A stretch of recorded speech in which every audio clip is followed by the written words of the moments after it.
Hi, everybody. Welcome to the show, Strange Reality with Dave Emmons, where I have all kinds of experts and people that come on the show. And I tell you what, I form a relationship with most of all these people, just about all of them, actually. And we always want to get back together and just talk. I mean, it's kind of it's something that I really enjoy doing, and at the same time, I'm spreading enlightenment to other people, and I got people that are experts, investigators, and I got people that are very spiritual and very nice people, and but the world is really bad out there, and I want to do nice things. I want to enlighten people and let them know there's hope. And wherever we go after we stop pumping air, it's a nice place. It's a good place. And I got a lady that talks about that. And the last time she was on the show, she got some attention from some gentlemen too. They said, "What an attractive lady." They said that was in the comments. I don't know if you ever saw that, a cat, but that was in the Thank comments. you. Yeah. And so, yeah, so that you're a delightful person, and I love doing shows with you. We've had one already, your return guest. And the person I'm talking about is Kathleen Kat O'Keefe Kanavos. And she's the queen of dreams, international and let's see, Nautilus Award winning author, Dreams That Can Save Your Life, Early Warning Signs of Cancer and Other Diseases. She's been a host she is a host of Dreaming Healing video podcast, international syndicated columnist, and she just told me all about that, about the cruise. We're going to talk about the cruise and the people that she knows in writing and publishing. Uh, she's a big shot. She knows some stuff. If you're a writer or an author, please write in the comments that that you want to hook up and talk to her, and maybe she'll give us an address or something. But also she's with the Biz Catalyst 360 columnist, and then she's an active contributor to the Desert Health magazine and Wicked Housewives on Cape Cod TV radio. So she's been in TV and radio, and she's a writer and a very delightful person. Kathleen O'Keefe Kanavos, welcome to the show. Anything you want to say in opening? Thank you, Dave, for inviting me back to your show. We had such a good time last time, and Yeah. for those who are joining us again, maybe from the last show that I was on with Dave, when Dave and I get together before the show, like that 15 minutes before the show, we start coming up with the best stuff. Finally, I said tonight we shouldn't talk to each other before the show because everything we're talking about is so great. Yeah, well, that happens all the time, because what I'm doing is I'm wanting to find out what my guest really wants to talk about, what's going on with them now, and I think I have an idea what's going on with you now with this cruise and everything. It sounds so great. We'll have you explain that. Whenever you're ready, I can pop it up and you can talk about it or whatever. But Okay. but Kathleen is a delightful person, knows a lot of people, and she's been around for a while. She's a writer, and like I said, I read off her resume. She made it brief, but that's a huge resume. Just because it's bullet point and then brief, it doesn't mean, I've been through 2 pages of resumes, but this here this here I like it's because it's you. I mean, you're a tremendous person and a likable person, and Kathleen, what do you want to say to people now about you, what you're doing, and what's on your mind today? Thank you. Thank you for asking that, Dave. Let me start this out. I don't think I've ever done this on another show, is explaining my life purpose, which ties into the Dreamy Writers Conference Cruise. I'm a three-time breast cancer survivor. And what makes my story a little different from everybody else's is I went in for my yearly checkup, mammogram, pap smear, the whole works, the blood test, the physical. And the doctor said, "Oh, you're healthy. We'll see you in a year." And I went home, and that night, Dave, I had this dream where I was asleep, I was dreaming, and all of a sudden my dream froze. Like your computer page will freeze, but it Yeah, doesn't move, it's just frozen. right. And I remember thinking to myself, that's weird. How can your dream freeze? And that immediately became a lucid dream. Mm. And I watched this little circle in the middle of my dream grow into a big door, and through that door walked a Franciscan monk. Now, I am not Catholic, Dave. I'm not Catholic. In walked this monk, and of course, right away he had my attention because it's like a nun with a ruler, you know, you don't ignore those Yeah. coming at Yeah. you. And so the monk walked up to me and said, "Come with me. We have something to tell you." And I remember thinking in the dream, should I follow him through this door? I don't know where I'm going. How am I going to get back? But I did. I walked through the door with him. I came into what I call a room between realms.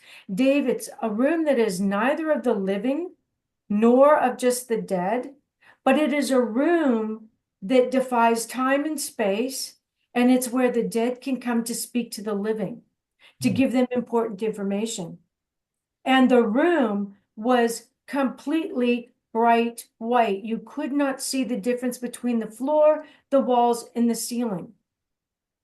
And the monk walked up to me and he took my hand and he put it on my breast, Dave, and he said, "Do you feel that?"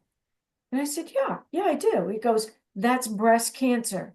You go back to your doctors tomorrow without an appointment and you tell them you need another set of tests." Mm.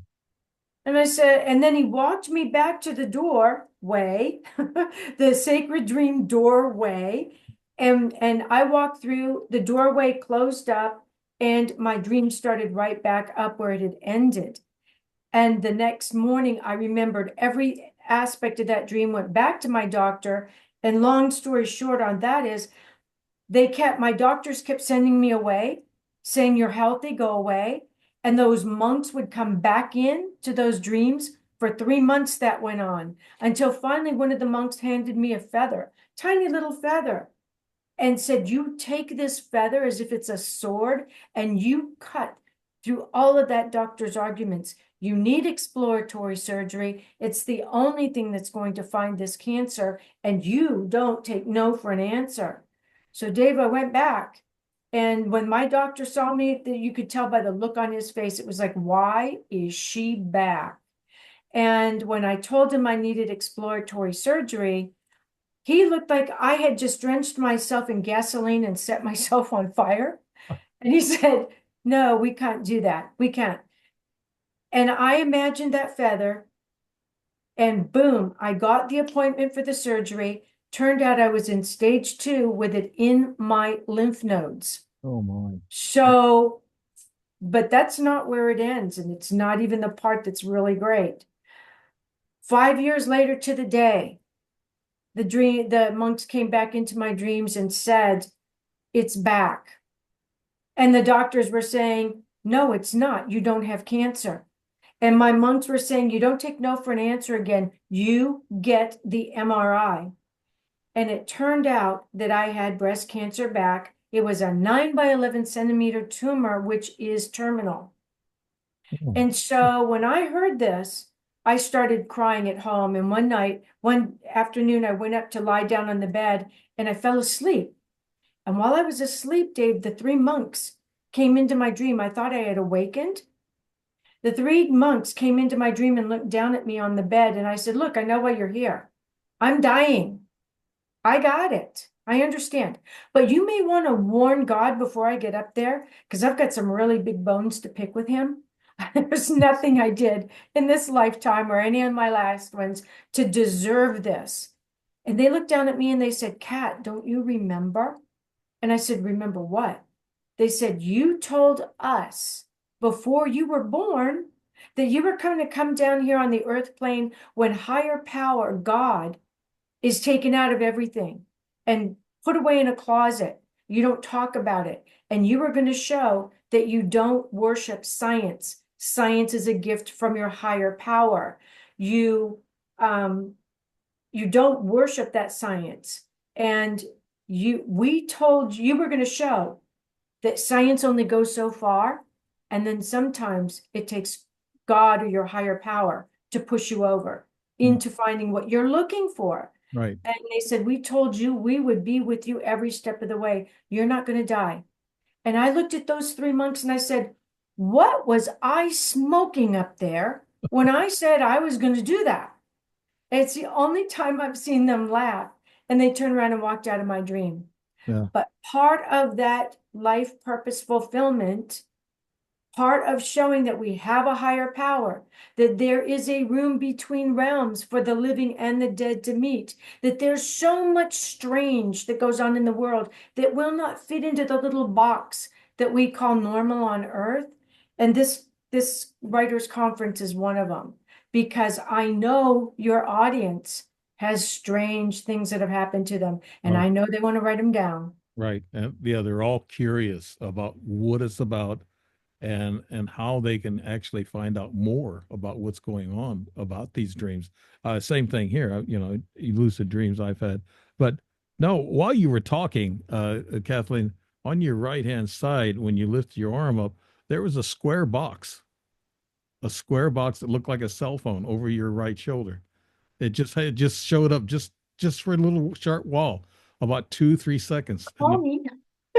yeah, it was just right on your maybe on the playback when you watch it, you might be able to see that it almost looked like a cell phone. I mean, maybe I'm seeing things, but I watch when I'm watching a guest talk about this type of thing, spiritual things.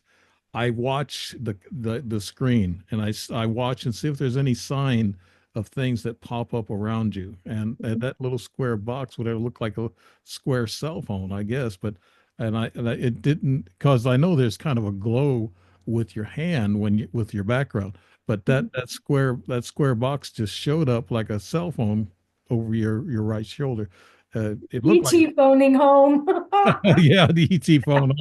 But no, I had a guest on the other night, and I wanted him to talk about his addiction and how it changed his life, and it propelled him into writing books, and it propelled him into doing things better. And so a lot of times when you hit rock bottom, and at that time you were probably feeling you hit rock Oh, bottom. I thought I was dying. That I was positive I was gonna, I didn't know anybody yeah, back then. That was almost 25 years ago. yeah, And I didn't know anybody who survived 9 by 11 centimeter tumors. yeah, Mm. yeah. It Recurrence? Mm-mm. when you hit the bottom, the creator always reaches down and pulls you back up. The source, the creator. Uh, I know you have a lot of interesting stories. Are there other stories other than that? I mean, that's a great story. I mean, somebody's survival and then somebody making changes and being touched by the hand of God. That I think that's great. Uh, are there other stories in your life that brought you to where you're at today, Kathleen? I think so. I think an interesting one, because I noticed your spaceship in the back, is when I was really little. See, I was born in Germany. My dad was military, but he was special forces, and he was in intelligence before special forces came about in 19, I think it was 70, with JFK. And we were in war-torn areas. My dad was multilingual, and so there's a couple of stories I have for you. One of them is when I was really little. I was like maybe 2 years old. I had just moved into a bed from my crib, and I didn't want to move into a bed from my crib because I felt safer in my crib, because I was always seeing little people who would have, when I was trying to explain to my mother, an Etch-a-Sketch, because my parents had gotten me an Etch-a-Sketch for Christmas so I could draw things on the Etch-a-Sketch. And I was trying to explain to them that they were watching me on their Etch-a-Sketch. And my parents thought that was the funniest thing they'd ever heard. That was before computers. And I thought there were people, little people, watching me with Etch-a-Sketches, and I needed a stuffed lion toy for one side of my bed and a big doll for the other side of my bed so that they could not touch me. Oh, so Yeah. that I mean, did the etch a sketch by itself without you doing anything to it? Was it My automatic? Etch-a-Sketch, oh, my whole room was always alive without me doing anything to it. You're My full of whole energy. room, You're you full of never knew what was energy. going to happen Yeah. during the night. that brings us to Berlin. When I was in first grade, we moved to Berlin when the wall went up. When Hmm. the wall went up, my dad was there as a Green Beret, even though the Green Berets weren't supposed to be there, we were there. And when we were put into the military housing, which was beautiful housing. I mean, when you were in Europe and you were in the military, it's very different from being in the military in the United States. But here's the thing. They put us into war-torn areas again, and we were in Berlin, and they built the buildings very, very quickly. Dave, they put them up as fast as they could, and they used whatever they had. So when they were digging up the ground and they were using those materials, there were probably bones and bodies in there in the walls and stuff, because every night when I would go to sleep, almost every night at about the witching hour, midnight, my doors and my closets would open, my drawers would come out, and I would start hearing boots marching down the hallway. And if I would lay, I felt like if I lay really still, they'll just march past me and go back into the wall at the end of the hallway. But there was one officer, a German officer, who would walk up to my bedroom door and stop and smoke a cigarette and watch me. And that would scare the bejabbers out of me. And I would jump up and run down the hall and climb in bed with my mom, which was just right around the corner. But then that German soldier would turn around and walk through the wall with this other German soldiers. And here's my point, Dave. We can have reruns with ghosts. We can have something tragic happen, somebody died, and that emotion sticks to the area, like it sticks to the walls, the plants, the floor, the air, whatever, and it reruns itself like a broadcast. But then you've got true hauntings, and that's where you have interactive relations with that spirit, and having a spirit walk up, see me, know I'm there, know they're scaring me, and smoke a cigarette to watch what I'm going to do. That's an active haunting. And when I was in Europe, I grew up with active hauntings everywhere.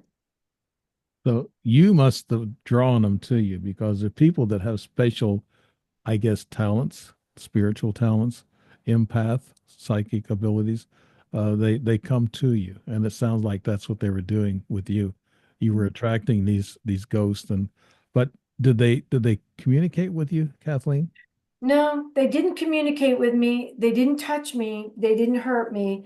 But you have to remember, it wasn't that long after the war had ended. And they saw Americans as not their friends. Not so the soldiers are not going to see Americans as friends. The other Germans. When my school classroom went to Dachau on a trip, a school class trip, that was a trip. I'm going to tell you, that was a trip.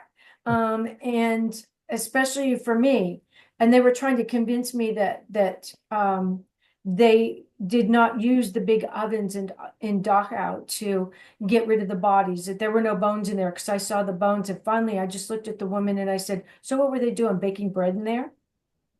She just looked at me and I said, "I'm getting on the bus. I'm getting on the last seat of the bus because I don't want anything behind me. There's stuff walking around between doors. There are things in the shadows that are peeking out. And you're telling me I'm the only one seeing this?" Mm-hmm. And I don't think I was. I think the other people were just quiet. I can't believe I would be the only one. Yeah, I saw another flash of that little black box to your right shoulder, just real quick. It Really? popped up real quick. That's what the third time I saw it. It looks like Oh, the number a, three. a square cell phone. Like I imagine people if they're watching for that, they might see it when the show plays. But no, we were talking about that you're a healer in dreams or of dreams. Now you have people that you talk to and that you try to heal them when you hear about their dreams. You interpret dreams, I guess, and then you try to fix things for people. Not fix, that's a man's word, but but to heal I people, got it. you know, I get it. because us men always want to fix things. But but Kathleen, you are helping people with this, right? At this with this. I am, and when we interpret, it's easy for me to interpret my dreams because it's my own dream language, which is one of the things that I teach especially with my journal, and there's a free dream journal you can download from my website that will help you with that. But you have different dream language than I have, Dave. Your dream language revolves around your male life. Mine revolves around my female life. Hmm. And so what I try to do is help that person figure out their dream language according to them. Let me give you an example, and it's right here in sort of perfect lead-in, Dave. In the other magazine that I write for, Desert Health, and I'll show you a quick picture of the front of it if I can find it. I've got it open, but anyhow, it's Healthy Dreams of Snakes was the last article that I wrote. And that's it right there. Yeah. You can tell Okay. I've got a blue screen behind me. Yeah. And so in this article, what I'm talking about is how so many people this year are having dreams of snakes. Well, 2025 is the year of the snake, according to the Asian calendar. It's the year of the snake. So a lot of people are having amazing dreams that deal with snakes, whereas last year it was the dragon and people were having dragon dreams. They'd never had dragon dreams before, and suddenly they were having them. So it means there's a little bit of bleed through with the Chinese New Year of the dragon, and this year the Chinese New Year of the snake. But in this one case, this woman called me up and she said, I had the darndest dream last night, where I was in a boardroom, a really big boardroom, because I'm considering investing quite a bit of my money with a company. And so in the dream, all these people that I'm dealing with in this company were sitting around this big, brown, long, wooden table. And they were all lined up. And in the center of the table was a huge rattlesnake. And she says, I hate snakes. I'm scared to death of snakes. She says that so I didn't move. I was riveted. I was just sitting there not moving, watching this snake. And she said every time one of the men around the table would talk, the snake would turn its head toward that man and rattle that tail really loud. And Wow. she said, and then it would turn back and look at me and settle down. And she said, then somebody else would talk and it would jump up and rattle its tail and its head. And then when I would look at it, it would turn back and look at me and settle down. And I said, well, do you like snakes? She said, no, I don't like snakes at all. Not even a little bit. And I said, well, see, that's where your dream language comes in, because I think snakes are beautiful. If somebody's got a big boa constrictor, I will go up and ask permission if I can please pat it, because I think they're just so beautiful, just gorgeous. Yeah, but Um, you don't want them to bite you though, that's for sure. But the poisonous they snakes never are the do. ones the ones that are poisonous are the ones that scare me, like cobras. I've seen cobras in the wild in Vietnam, so Mhm. I know what they're like, and they're pretty mean and they're smart. They're really smart, and you don't want to mess with them. They'll kind of. Have you ever seen them in your dreams?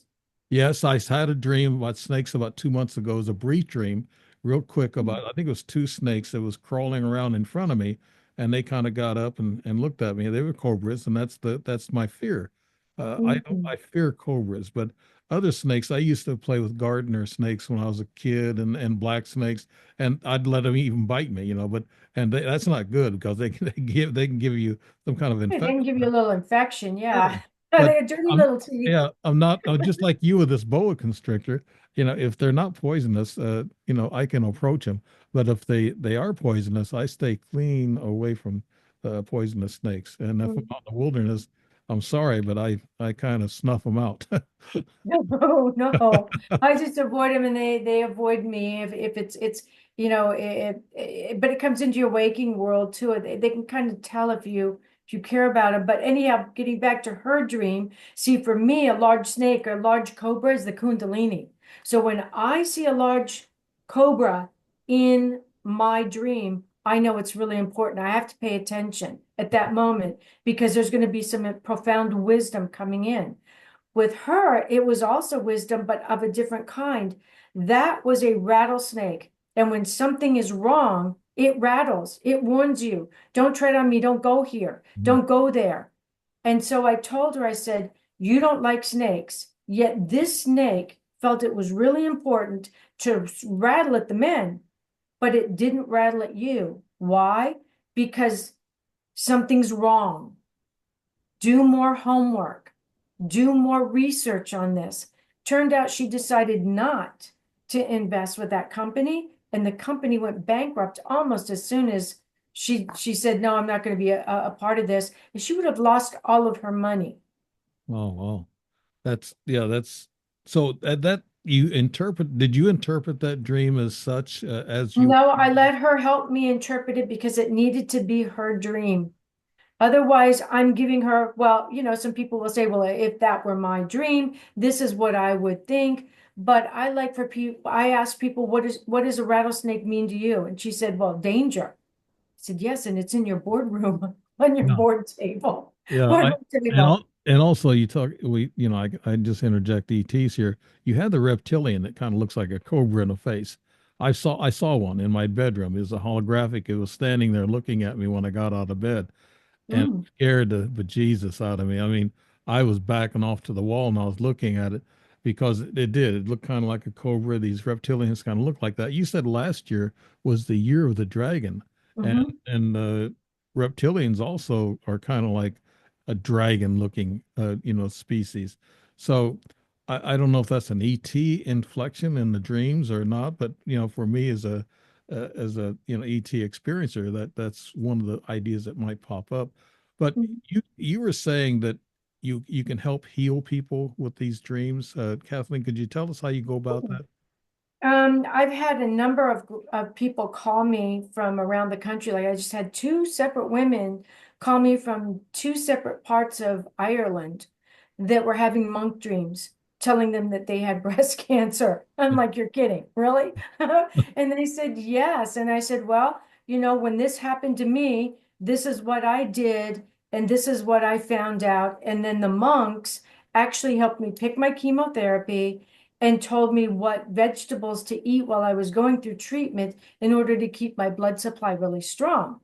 So, I said their main message was don't take no for an answer. And it turned out that both of them continued to go back to their doctors until their doctors did a second set of tests and they both had the breast cancer. So, when they bring me their dreams like that, I'm able to use my experiences to help them as well. Another woman came to me with a dream where she said every time she would have this recurrent dream, and a recurrent dream means there's a really important message and you're not getting it. So your inner selves, your inner guidance, your they're using different aspects of the dream to try and get your attention so that you can understand it because there's a call to action. It's a call to action and you're not doing it.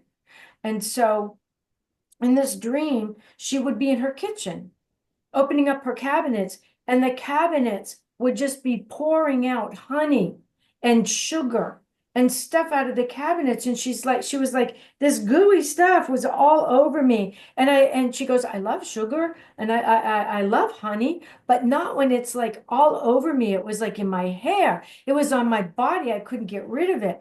And she said, what do you think that means? And I said, well, you're being overwhelmed. If this were my dream, I'd say I'm being overwhelmed, swallowed by the sweet stuff.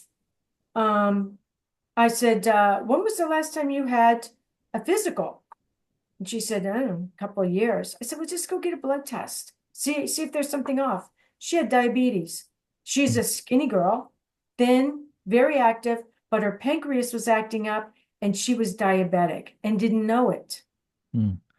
What does that say? I know that you now, if you go for a test, a medical test, or to a doctor, you're going to have some thoughts, and thinking, okay, I want to see if this is really going to be working out okay because I've been bamboozled once. I want to make sure I get proper medical care and diagnosis. And a lot of people think that way, and I do too. Whenever I go into a doctor and it's like I had a doctor one time some years ago back in the 80s. No, it was back in the early 90s. He told me I had cancer in my saliva glands, and after an X-ray, and he said that the the technician or the doctor who read the X-rays, he was he said it was cancer. But then the next day he called me. He said, "I want you to come in the office." And I went in, and he said, "I'm really sorry." And he hung his head and he said, "You don't have cancer."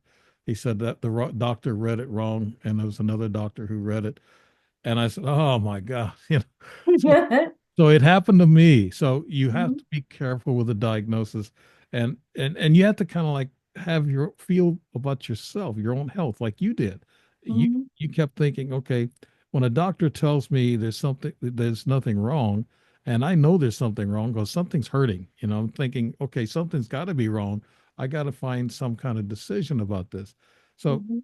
a lot of people are like that. I just hope that that the medical profession knows this about people. That I think it's getting a little scary now that doctors see you real quick, and they take a test, and then they don't really talk to you about it too much, and people don't get the right directions from their doctors. I hope Mhm. that changes. Have you run into that with a lot of people that you talk to, Kathleen? I do, and I tell them we have to be our own self-advocate. And if you need to, stand in front of the door and bar it. Yeah. Don't let him out till you've gotten all your questions answered. And I understand he's up against a time clock, but so are you if you've got a disease. Mhm. So, and I think it's really important also, Dave, to point out to the audience, my spirit guides, those monks, they didn't say go find Swami Wami Rama Lama Ding Dong, because I'd have done it. Uh-huh. They said go back to your doctors over and over again because they had faith in the doctors. They just didn't necessarily have faith completely in the medical field. And maybe part of my life purpose, staying alive, was to teach doctors to listen to their patients, Mhm. that it needs to be teamwork. They can't just walk into a room and say, oh, well, we think you've got this, this, and this, and this, and you're going to do that, and you're going to go home and be happy we told you that, and come back in a month. It doesn't work like that. It's teamwork. Right. And most doctors that are really good, they're thorough. I had a lady doctor. I had her for about 10 years. And of course, I knew she was going to move up into the VA. She's a manager now. And I told her, I said, I wrote a letter, or I tried to call the administration and say, you should be the executor of this hospital, because, oh, she was great. She was smart. She did everything with, like she took her time and evaluated things, and she was very thorough. And then I go to a doctor after I left her. Then I went to a doctor that when I had some questions that I asked him, he was already halfway out the door when I started asking my questions. He was gone. So I don't have him no more, and I'm glad. There's some that just there's some that do care, and if you have a doctor that does care and they're very patient with you and they're very thorough, stay with that doctor. Yeah, That's the they're thing. out there. They're Yeah, out there. uh, doctors. Now there's a lot of doctors, and somewhere out there is the right one for you. And you're going to learn from each other. You really are, because a lot of doctors. The second book that I wrote, Dreams That Can Save Your Life, that book I wrote with Dr. Larry Burke, who was chief of radiology at Duke University Medical. So that book has 35 stories in it of people who had dreams that diagnosed their illness, and then they went to the doctors like I did, and the medical community confirmed the dreams.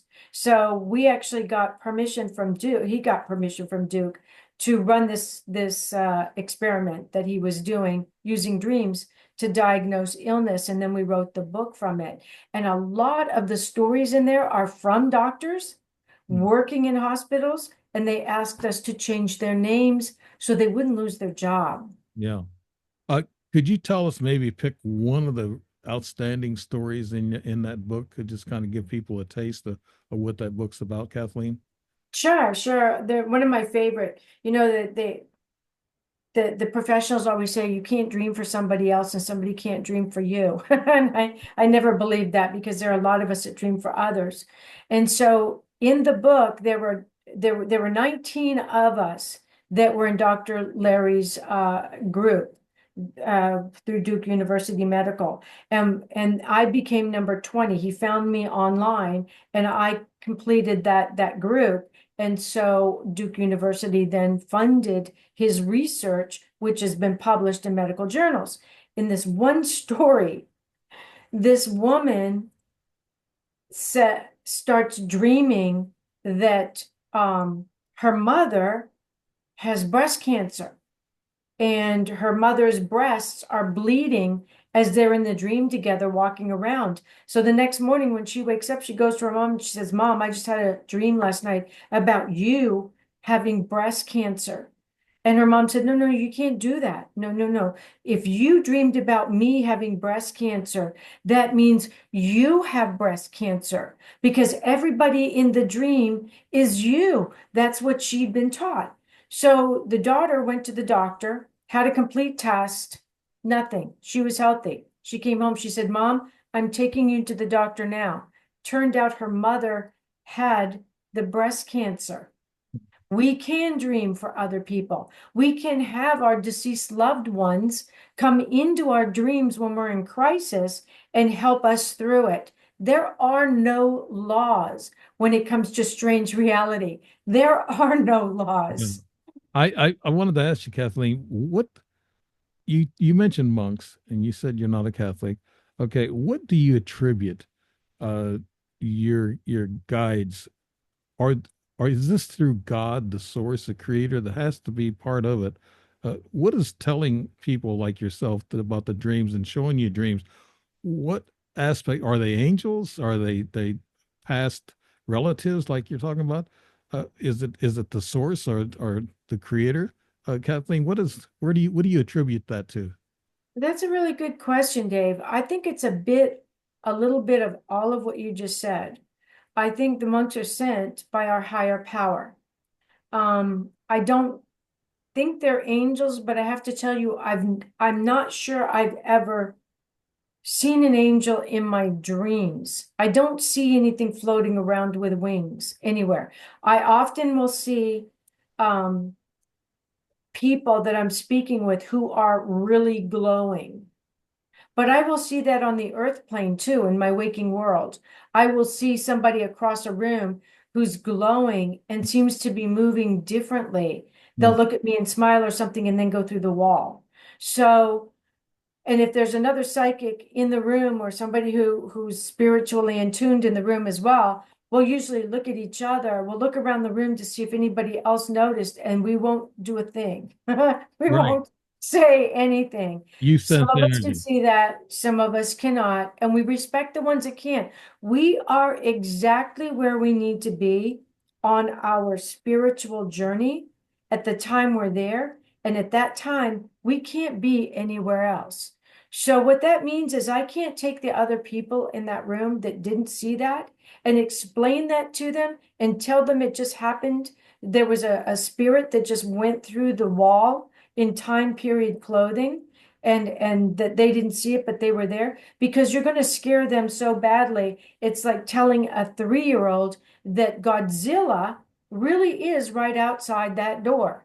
So you got to be careful when you're dealing with that. And you have to get instructors who understand that and are safe with you when you're learning that. Yeah, how much of your time do you take with clients that you're helping them with dreams and healing them? Is that a big part of your life now? Or I know you got a lot of things going. You've been involved in TV and shows and things of that nature, and you're a writer. And you got this cruise coming up, and we're going to pop that up there pretty soon. But what you how much time do you take to take on people, or do the people come to you and ask you, or do you do a Zoom or a Skype with them? How do you do this, Kathleen? They contact me. Sometimes I'll do a Zoom with them. Sometimes I'll do it in person. Sometimes I will do it at a conference, the International Association for the Study of Dreams, that conference. I meet up with a lot of people there who said, "Oh, I talked to so and so who talked to so and so, and she told me about you, and I came to this conference to find you, and this is what's going on." I look at it this way, Dave. I have so many things that I make great money at. I do ghost writing. I'm in the middle of ghost writing a book for a veteran also. She had her medications got messed up and the doctors gave her some stuff that they shouldn't have, and it put her into a coma, and they thought that she was dead or going to die. She was on life support, and they were going to pull the plug and had her family come to say goodbye. And it just so happens that her minister said, if you're ready to die, if you're ready to go, don't do anything. But if you want to live, blink or move something, anything, so I know to help you. And she started blinking and moving her pinky. Mm-hmm. And now I'm writing her book. She's in a wheelchair. She can walk with a walker and she can talk, but she had to learn to do all that again. So I'm ghostwriting her book. But when it comes to helping people who are having dreams, that are telling them that they have a condition or they need to seek out medical treatment or have a really important dream and they don't understand it, my ability to understand those dreams and dream languages, being multilingual, as it were, and dream language is one of them, that's a gift from God. I prefer to speak to my higher power as God. And God is in different languages. It's Gott in German. It can be something else in another language, but it's all the same person. Right. Higher power, whatever you're comfortable with, God doesn't care. And so because it's a gift from God, I never charge for it. So I have a lot of people who come to me for help, and I find that as part of my life purpose. And that's why with this Dreams Unmasked interactive workshop and writers cruise, Mm-hmm. it got full so fast Yeah. because people want to work with me with their dreams unmasked, where I've collected masks all over the world, Dave, all over the world. And I put them up, and these masks, which are blessed and reikied, they call to the people in the audience who have a dream that they cannot figure out.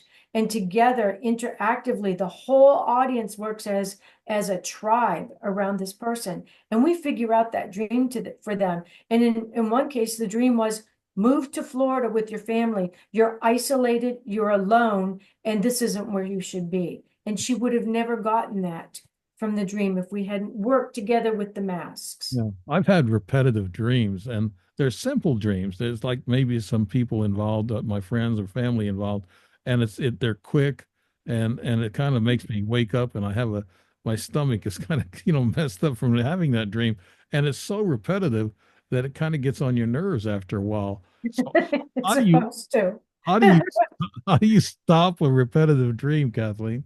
You figure it out. You figure out what that message is, that nugget of gold in that message, No. and it will stop. It will stop happening. It's a call to action. There was another really important dream, and I think that all of your audience can probably feel this one. A woman that I was doing a radio show with, I was the co-host with her, called me up and said, I can't do the show tonight. I'm too sick. And I've been sick for a while. I'm never going to sleep again. And I said, what? And at that time, I was actually doing tarot cards with people because my grandparents did tarot cards. I grew up in a house with tarot cards. It it was not unusual for me. It's just the way the angels can speak to you. It has nothing to do with demons and evil unless you want it to. And demons and evil don't hang around me because I've got a lot of angels with me in the room all the time and they don't get along. So anyhow, I know you she got said, that little black box that flashes up there somehow or another. yeah, You got some. that might be my little nugget of gold right there. Really.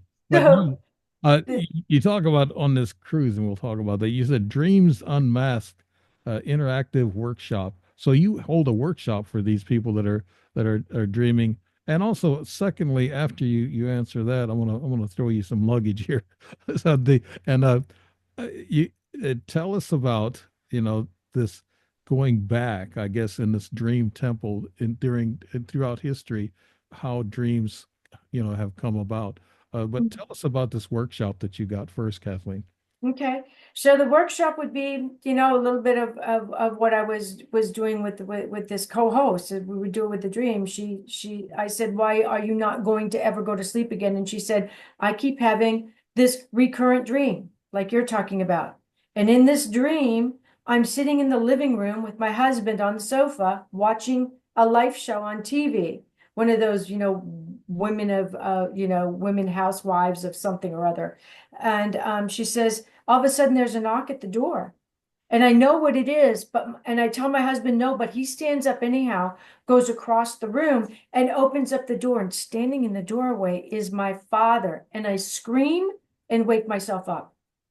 And I said, well, why do you wake yourself up? Are you afraid of your dad? She goes, no, I hate my father.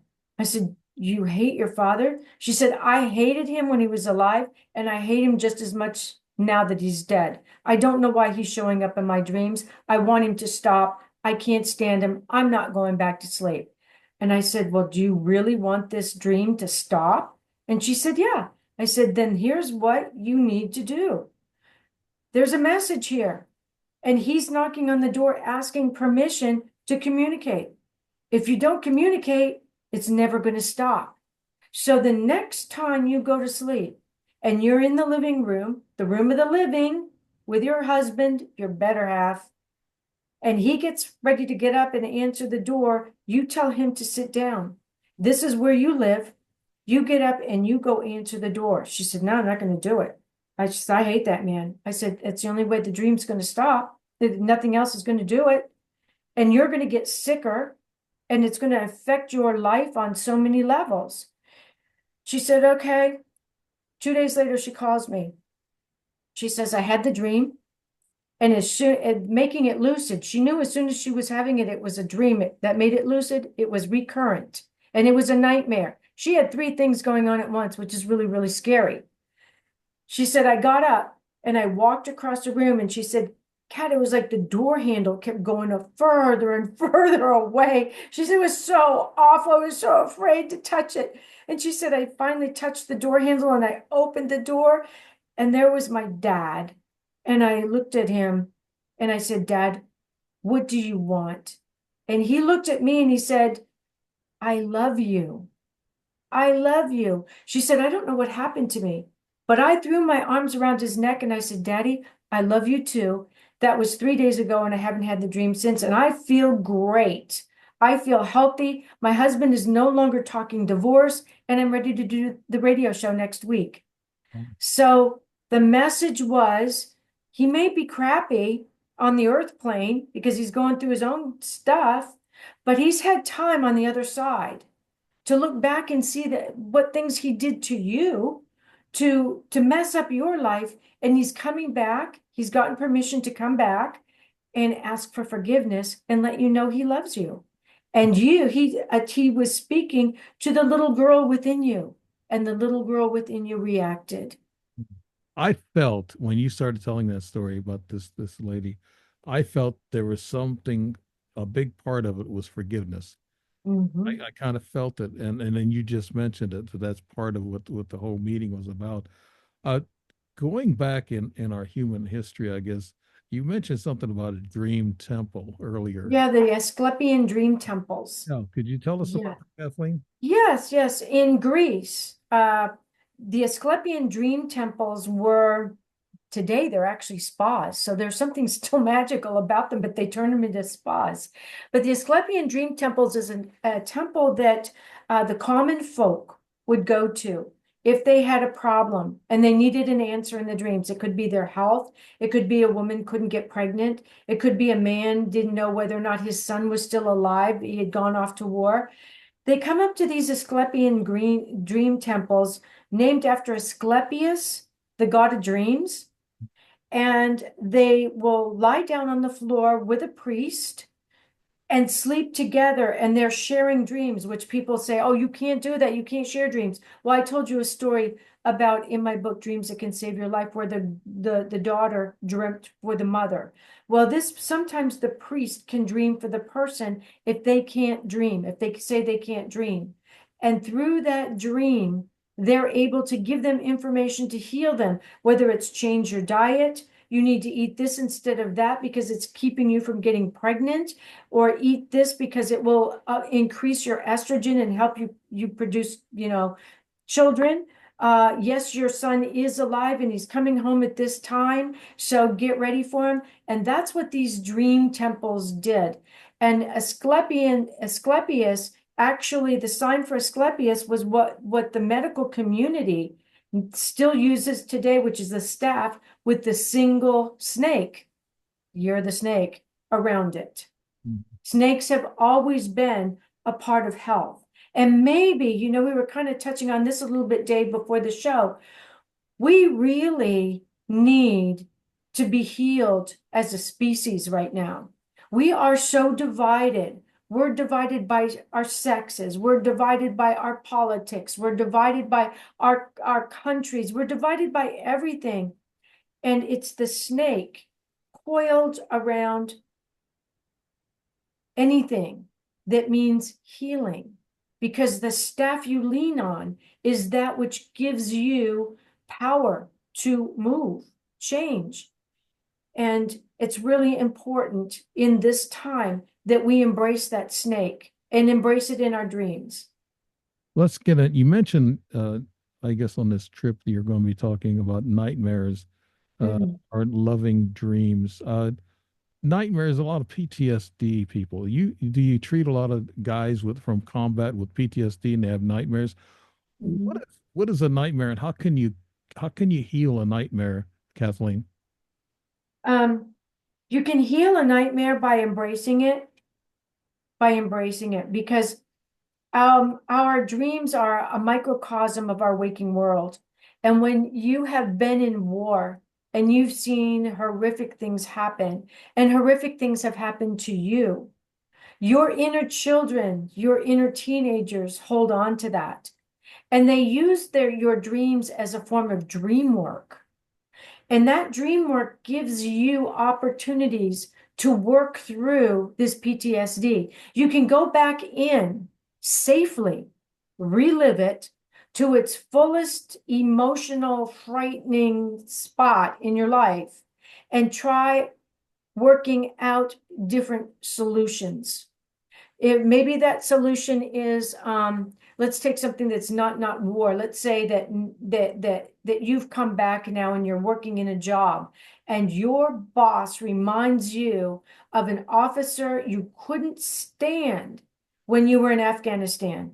And when this boss bosses you around and tells you to do things that you think are really stupid, you just want to kill him. You just want to kill him. You just want to chop his head off. So in your dreams, you chop his head off. And then suddenly in your dream, you feel bad about that. The head might be running around telling you, oh, now I have to go home and I don't have feet and my wife is going to be upset because I'm just a head. Stuff like that. Dreams do that when they're nightmares and this head's chasing you around. So you change that nightmare, just like Linda's nightmare with her father showing up at the door. Change the ending, change your life forever. You change the nightmare into not chopping his head off, but rather sitting down and conversing with him deeply and explaining your point of view and wanting to hear his point of view, and then your point of view and his point of view. And suddenly in that nightmare, you start to feel better about yourself and about him and about what you're doing. And boom, you've got a solution you can take into your waking world and use it to improve your life and to change your life. So the next time you go into work and that situation erupts, you know what to do because you dreamed the solution Yeah, and you do it. And your PTSD is gone yeah. I for want that one thing. yeah, I want to make a message to the veterans out there, fellow veterans, that at the VA they call it whole health department, whole health life Mhm. department, and in that department they have acupuncture. Actually, Mhm. VA has accepted acupuncture. I've actually had acupuncture in my ears. They call it combat acupuncture. They put pins in your ears and on both ears, and you set for about 30 minutes. And it's supposed to help you out, like in pain, like if you have back pain or an injury. And I had back pain, and believe it or not, it helped. And they also have meditation classes in the VA. Those are excellent. Yeah, and Those are they're like they're daydreams. actually expanding, and they're expanding into topics that you're doing. You're talking about dreams. You could be a whole health advisor with the VA if you wanted to, probably. You I know, would love that. I love the military. I love the soldiers that fought on our behalf all over the world. I mean, they are earth angels. And it breaks my heart when I see them suffering. It really does. let's go to this cruise thing, and I want to do this share, and then we'll uh, we'll get to this. Okay. Like I said, we talked about Zoom being slow, and it is. It is technology. Yeah.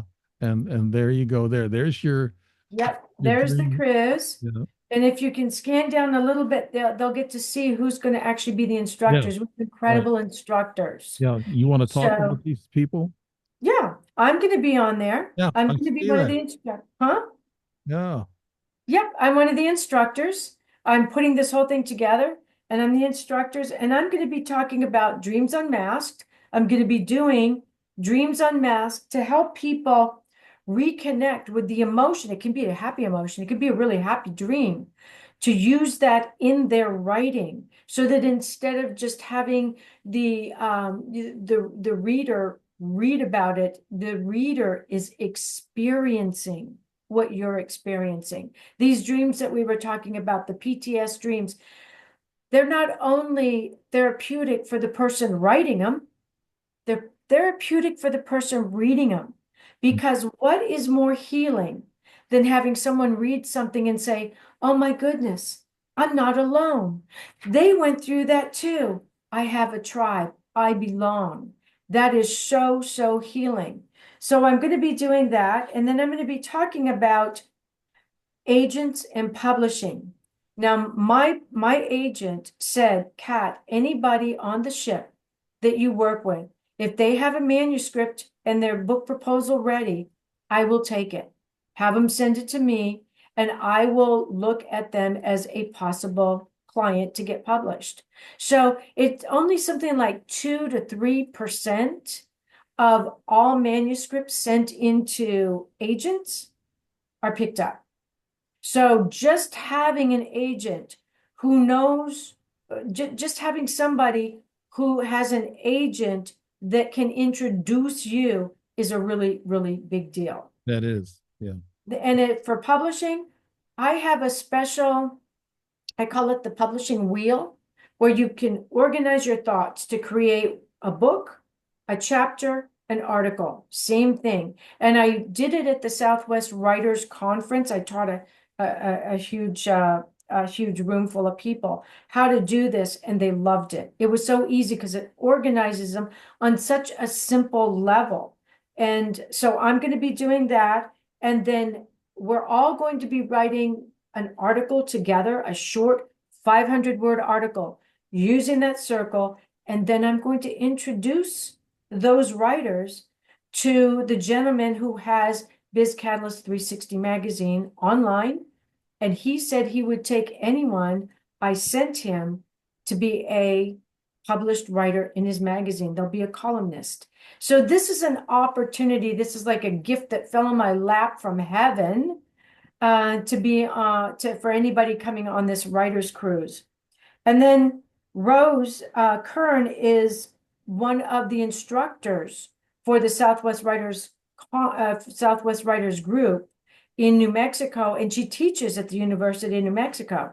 And she's going to be talking about types of publishing. Should you self-publish? Should you hybrid publish? Should you conventionally publish? Should you upload it and just do articles? She's going to explain all of that to you, the different types and how to do them. Then Jackie Lori's going to be talking about poetry and screenwriting. She's fantastic. I've worked with her before. And so for my first book, Surviving Cancerland, which is like Alice in Wonderland, I took her screenwriting bullet points and I applied them to my book, which is what she's going to also be teaching if you've already got a book, so that your book can become a screenplay and possibly be picked up as a movie. But she has a great way of teaching that. So any of you who are already authors and you want to make sure that your book could be a screenplay, or you want to turn your book into a screenplay, or let's say you're a new author just getting ready to do all this, you want to go to her screenwriting class. And then finally, my husband, Peter Canova, is going to be talking about fiction versus nonfiction writing, getting it published, which is right for you. He was a fiction writer and he wanted to get conventionally published. And so I said, you need to write a nonfiction book, and I'll help you with that. And once he wrote the nonfiction book, I could introduce him to my agent because she prefers nonfiction. And boom, he was published. Yeah. Dude, you just have to get on the right road. Yeah. And that's the most difficult part. Where do you go? Which sign do you read? Which direction do you go into? And we're gonna help any writer who shows up on that writer's cruise do that. And what's really good is the price. I couldn't believe the great price we got because we started this a year and a half ago. So I think it's $1,100 per person inside room, which is dirt cheap for a week on the Western Dam, going all the way up. You can see it starts in Seattle, Yeah. goes up to Juneau, all along the way, Ketchikan. I've never been to Alaska, so I don't even know these names. Victoria. I lived in Alaska 2 years, so I know Oh, about you did? Okay, so this is Fairbanks. going to Yeah. be the last week in August, which they say is the first week of the Aurora Borealis. Yes. Yeah. That's why this cruise is so coveted. Mhm. And And go ahead. this is your website, and these are the And numbers yes, that people call to rent. yes. Uh, My website has more information on it if you'd like some more information. My phone number's there. You can call me. I'm very approachable. You can call me and ask me any questions. And Michelle Prey is in charge of signing you up. And up to 90 days before we sail, you get any money you put down back. well, yeah, it's a spirit of at sea. Is that what it's called? Mhm. Okay. Spirit at Sea is the big group. They're going to have a singing group at the same time we're doing the big writers conference cruise. Wow. Uh, All under the same umbrella, and it's on the Western Dam under Holland America, and it is going to be a blast to and from Seattle. I didn't want to leave the country. I didn't want to take a chance right now. I wanted to keep everybody safe, yeah. and Yeah, Alaska's fairly safe, especially Juneau, capital city. You don't want to get out there in the woods. You might see Bigfoot up there in Alaska. I know I've I'd been. love to see Bigfoot. Yeah, I I never would love did. that. I never did. I've seen ETs and UFOs and things of that nature, but I never have seen a Bigfoot. And Mhm. I lived in Alaska 2 years in Fairbanks, and the wife and I went out and we panned for gold. And up there, Oh my gosh. you have to carry you have to carry a gun when you get up in the wilderness. The cops will tell you. Said I asked them. I said, "Can you carry a gun here in Alaska?" And they said, "You got one on now?" I said, "No." I said, "Why not? You better have one." I said, "Oh, wow. Can I carry a loaded gun in the car?" They said, "Yes." "Where are you from?" I said, "The lower 48." "Oh, that's why." You know, so yeah, Yeah. you got to protect yourself. It could be rough and tumbled up there.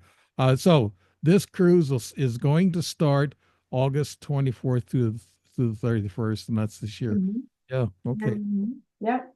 And it's I would love nice. to have you. If you're listening to this and you want to come, you're going to feel right at home with us. Yeah. We're a fun group. I'll tell you what, I will be thinking about this because I've got 4 books myself, and I know that your knowledge and your ghostwriting. A lot of people don't know what really ghostwriting is all about. Could you tell us a little bit about ghostwriting and what you do? Because isn't that a tough job? You just get It a is. It is. It's a tough job, but I've helped quite a few people write their books and get them published. I've done that. So with ghostwriting, it means that I interview the person and I'm writing the book for them. And that's because the woman I'm working with, she really doesn't have the finger dexterity to type. And because her voice is off, because her vocal cords are still a little off, she's not able to really tape record it and you be able to understand it. So we have meetings and I write everything out and then I put it into the different chapters and I would say 2/3 of the way through the book. And I'm going to help her with the book proposal. That's part of what I do also. And we'll see what happens. And her choice is she can self-publish, she can hybrid publish, or she can conventionally publish. And I'm happy to help her do any one of those or all three. And let's see what happens. no. I know I traditionally publish 2 books. I mean, that means the publisher gets the lion's share of the royalties. They do. They They do. do get the lion's share of the royalty. And so what sometimes The reason that my husband wanted to be conventionally published, because his first book, Pope Annalisa, won, I think it's something like 56 book awards, is Mhm. because he wanted to be able to tell people, I choose to self-publish. I conventionally publish to experience it, and I choose to self-publish. And that gives you a lot of credence versus, well, I never really wanted to, be conventionally published, so I never tried. Versus, and I've been hybrid and conventionally published. Yeah. Um, it For all depends my on what I want to do. Yeah, for all my authors that writing ET books and UFO books, that topic is also covered in this cruise, right? Yes. Yeah, and so you said your agent or whatever they also accept stories about extraterrestrial and UFO type stories. Uh, They do that too. It depends on what the story is about. Like, is it a memoir? Is it research? What kind of a book is it? Is it a sci-fi? Is it a fiction? Is it a nonfiction? It kind of depends, but I do happen to know a publisher, because he sends me all of his clients once he publishes them, and he does nothing but UFOs. Oh wow, He does nothing but UFOs. doesn't need I my get word. all of, he sends me the information, and I interview them, because UFOs, there's a lot of dream work involved with even real UFOs. They often come into your dreams to They do. speak to you, to not scare the bejabbers out of you. They do. They can control you consciously, mentally. I know I've been dumbed down, and I know you just sit there and you watch with your eyes. You can't talk, you can't move. They don't want you to do that. They just want you to observe uh, Mhm. them, whatever, or they. My first book is called They, and that's all my experiences through my lifetime, and I'm still having experiences, weird experiences. I haven't been visited by ET since 2020, I don't think, but it happens. They come when you don't expect them, and I will be writing a fifth book and doing something. The sci-fi book I just finished, I know it's a Palladian and Earth, and they fight the evil underground people. The I guess you would call them the shadow government, and the reptilians are always evil. You know, in sci-fi they're always evil. So, but not all of them are really evil, to tell you the truth. But in my book, they're evil, and they work with other evil ETs underground and the bunk, in the tunnels and stuff where they kidnap people and all this other stuff. This is what's happening in They're the subterraneans, yeah, and we yes. hear about the subterraneans who have been suddenly coming out. Yeah, they're starting to come out. Uh, can you believe we went over an hour and We always do. We uh, just start chatting. If we had a pot of tea here, we could probably go on for another hour. We just well, never stop. I'm looking for that little black box to show up on your shoulder. It did show up about 5 minutes ago, real quick. I'm gonna have to try to capture that and check it out on the video. And I'd I'm love to know I'll about that. Yeah. I'll send you a screenshot if I can get a real good picture of that little square box. It doesn't look like it's your background or your movement or your hair or your hand. It's square, and there's nothing square in your video there. So No, no. yeah. But one of the women who is going to be doing the screenwriting and the poetry, I was up in Cape Cod. I lived up in Cape Cod, and she was there. And a doctor was interviewing me on his TV program up there one night, and he was a non-believer. And all of a sudden, all of these entities showed up behind me and were caught up on the video.